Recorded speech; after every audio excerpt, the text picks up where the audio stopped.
I think the most energetic, positive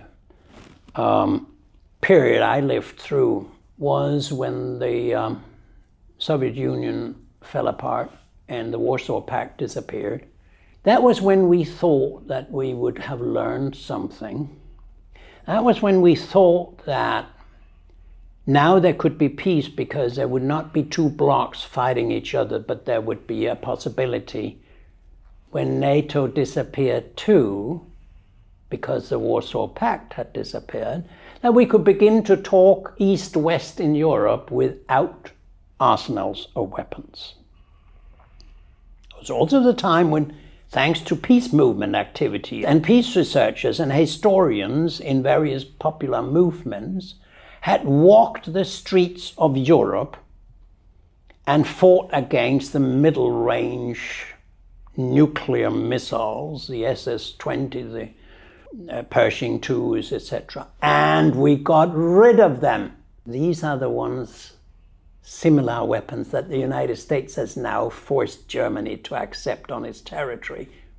40 years later, that's where we are. And you know, that was in the period in which every important Western leader went over to Gorbachev in Moscow, the last president of the Soviet Union, and promised him that the West would not take advantage of the weakness and the falling apart of the Soviet Union. We will not expand NATO 1 inch.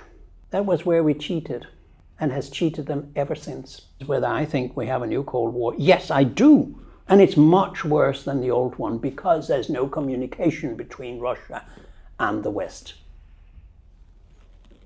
Totally. Russia is cancelled. Putin is cancelled. Westerners cannot read the main Russian media, such as Russia Today. We don't even have so much freedom and so much self-confidence that we allow our citizens to read how Russia looks upon this. And by the way, it's a violation of human rights. We are preventing that human right in the Western world that says that we are champions of human rights. So the long story short here is, we ran into a new Cold War thanks to NATO's expansion against the promises NATO leaders themselves gave. And if you cheat somebody for 30 years, that somebody is going to react at some point. My dear friends, if the United States had been situated where Russia is situated today, it would have stopped it long ago and thrown out NATO or a Russian alliance next to its border. Russia has only done what any NATO country would do, namely see to it that there is a security zone and you don't come too close. The best would have been if the non-aligned countries had remained non-aligned. Finland, Sweden, Austria, Yugoslavia, etc. Because when you have neutrality, non-aligned members, you have a buffer zone of less tension. But these fools in the Western world thought that we can get it anywhere because Russia is weak. Excuse me, Russia was weak, has been weak for a long time, but Russia is not going to be weak militarily, economically, politically, forever. It was a stupid, short-sighted way of thinking. And mind you, Russia's economy, I saw the Russian economy in the 70s and 80s. You went into a supermarket, there was nothing. Now the Russian economy is the 4th largest in the world. It's bigger than Japan in a few years. In spite of running the war, they've become the 4th largest economy.